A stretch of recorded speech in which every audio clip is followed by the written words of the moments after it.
Hello guys, welcome to my first tutorial in Obby Creator. Today I will be showing you how you can make sliding doors and automatic doors in Obby Creator. This is only the first tutorial of the beginner series, and remember, all of the tutorials you will see are all about buttons, and maybe other advanced stuff. Let's get into the video now. This is called a sliding door, and it is pretty easy to make. It's click detected and can be closed too. Now these are called automatic doors. These are player detected and you don't have to click it, it automatically opens when it detects a player. These are called manual doors. It can be opened and closed with a player's mouse click, but this will show up in the advanced tutorials since this is pretty complex to make. The only doors we will make are the sliding doors and automatic doors since it only takes a few steps to make. Let's start the tutorial, but first, I need to clear my obby because I don't want to make these doors in a taken space. Click Edit Mode if your obby is empty. Click Add, then, insert a part, make a floor because we do not want to test our obby while there's no floor.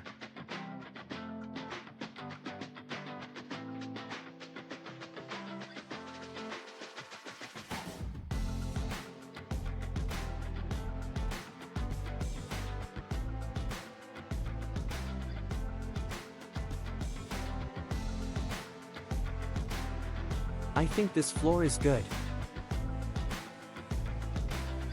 Let's make the sliding doors first.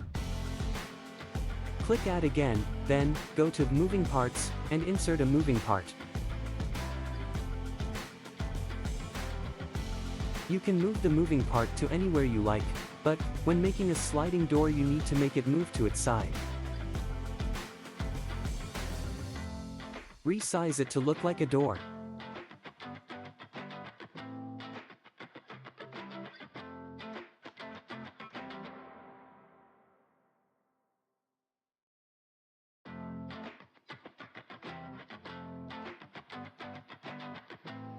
Go to Properties. This is where you can change everything, a part, a button, lava, anything you find.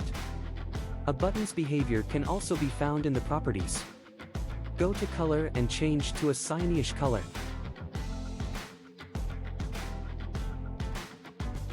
Change the material to glass.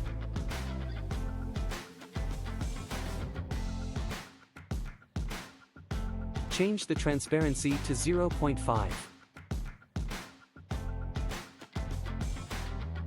We just created a working door, but we need to make it actually so when you click it, it opens and closes. This door is still moving freely and is not opening when a person clicks it, it moves continuously. To fix this, go to Behavior. Change the easing style to sigmoid to make it look more realistic. As you can see, it still moves freely, but this time we actually see it moving realistically and much better than no easing style at all. Now for the door to actually not move freely, we go change the activation type to button activated so it is only activatable if we use a button to open it. As you can see, the door stopped moving. We still need to fix a lot of problems here, like the time movement, no button yet, and the reverse function. What reverse basically does, is if we want to make the moving part move back to its original position after moving to another position, this is why we need to set it to false. We also need to change the part's movement to 1 to actually make it move very fast. Only thing we're missing is the button. Oh, and I forgot, we need to make an outline that can be found in effects to make our door look better.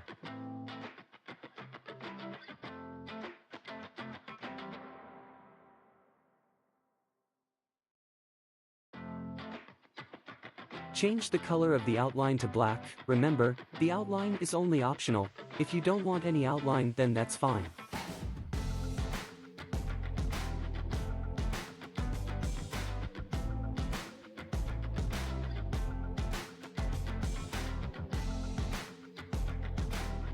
Now we need to clone the door to the other side this time.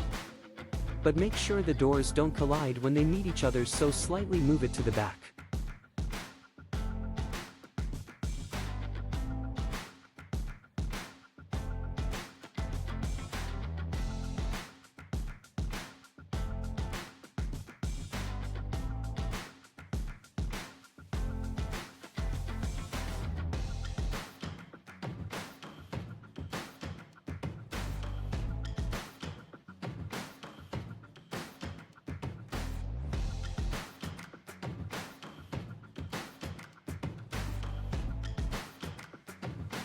Now that that's done, we need to make the door frame. Go to Add again, then add another part. Put it at the top of the doors, then, just duplicate and clone it until you make a door frame.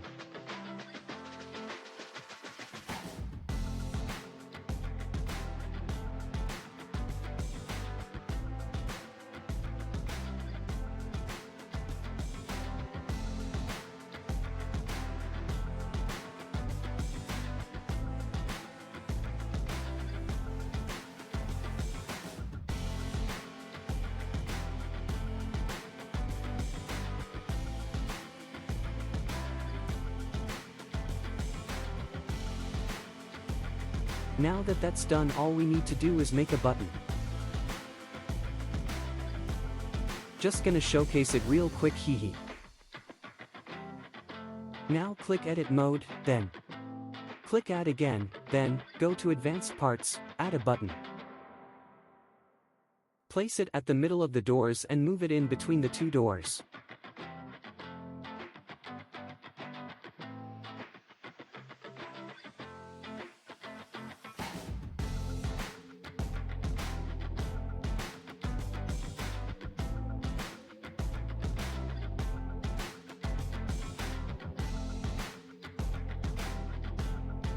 Make sure to resize the button until it reaches the door frame.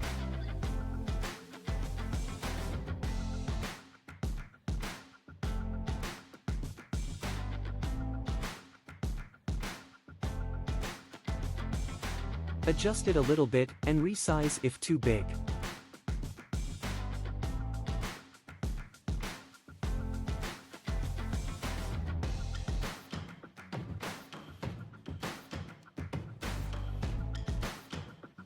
Now that that's done, let's test the button.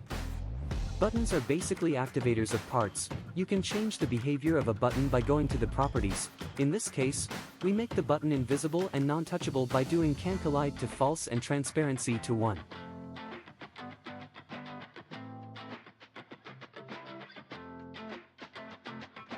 Now we go to the behavior and actually make it so if the player clicks the button, it opens the door.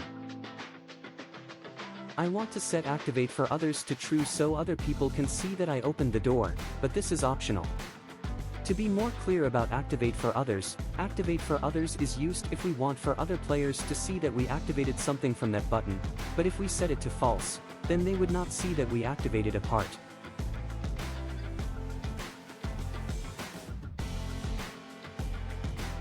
Next is the button type.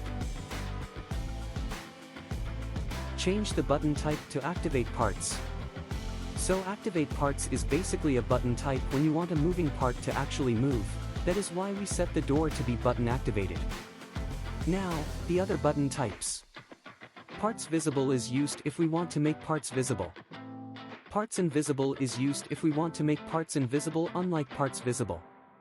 Reset moving parts is used if we want to reset moving parts back to its position. Finally, reset push parts is used if we want to reset push parts. Now, we want to set click radius to 20. Click radius is the max distance of a click from a player's mouse or any device. This means we can't click the button if we zoom far away, but we can click it if we zoom really closely. This is now good. All we need to do is to actually confirm that the door is the one that is being activated.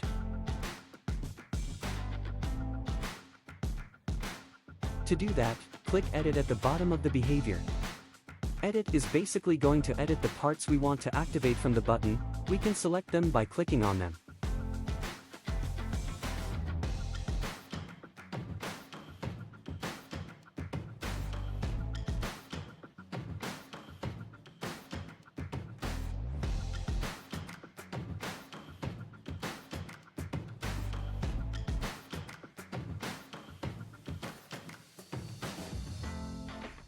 After you have selected the part, click Confirm. Then, we can test it to see if it works.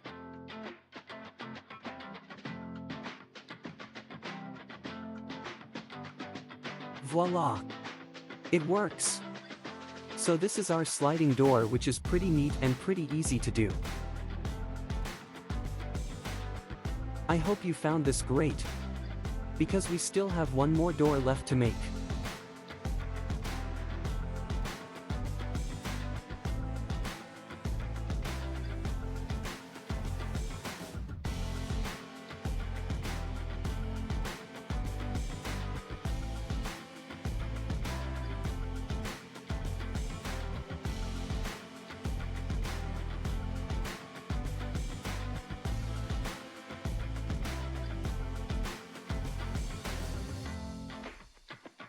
Now, let's build the automatic doors this time. Click Edit Mode, then, make an area of the sliding doors by holding the right mouse button and dragging it all over the parts you want. After that, clone the sliding doors and it will be our automatic doors.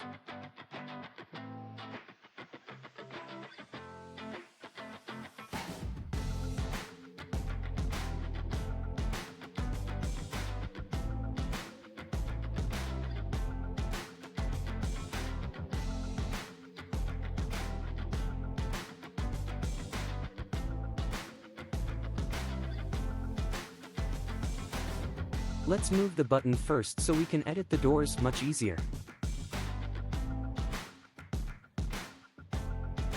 We need to move the right door slightly to your back and it must match with the other door, because now both of them will be activated.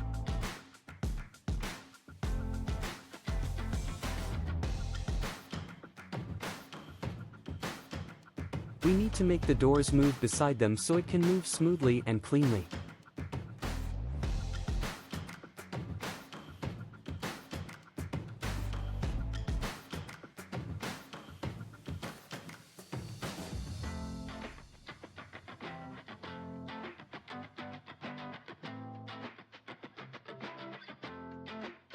Now, edit the other door and do the same as what you did to the right door.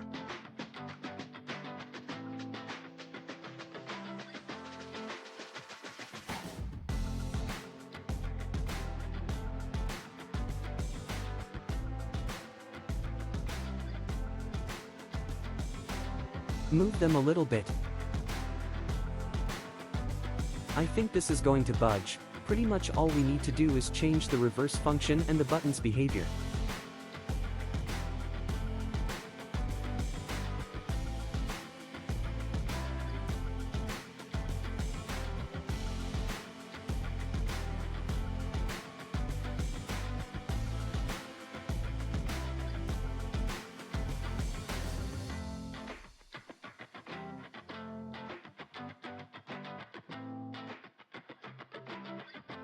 I will add some walls so if the doors open, we can't see that it went through the door frame.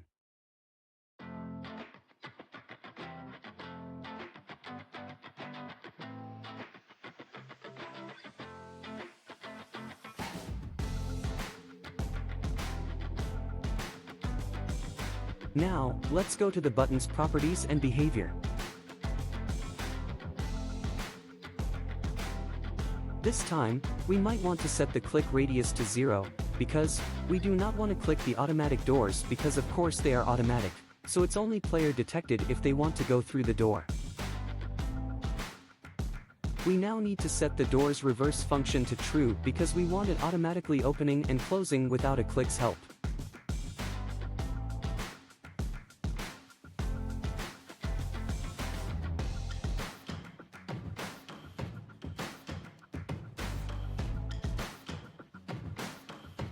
Only a few things left to do now.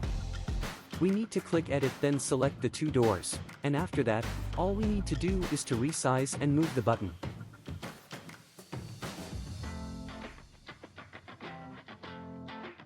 Click confirm. There we go. Now let's move, adjust and resize the button to where we think the best spot is when a player tries to go through.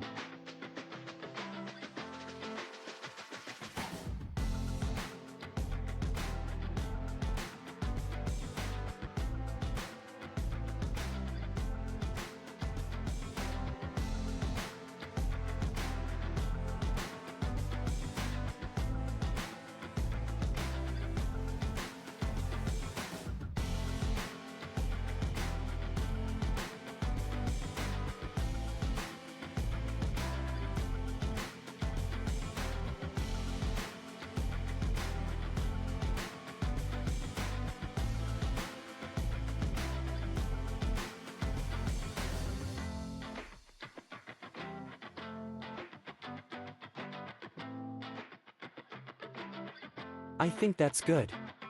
Now for the best part. Testing. And it works. This moves so smoothly and cleanly. These remind me of those automatic doors we always see on malls.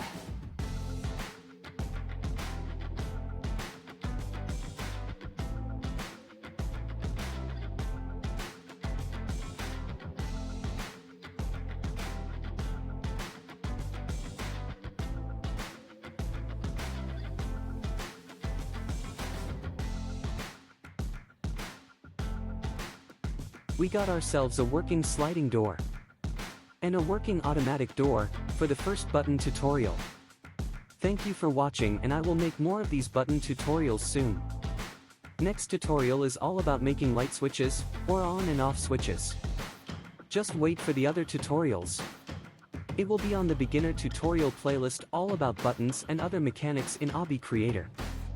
See ya in the next video.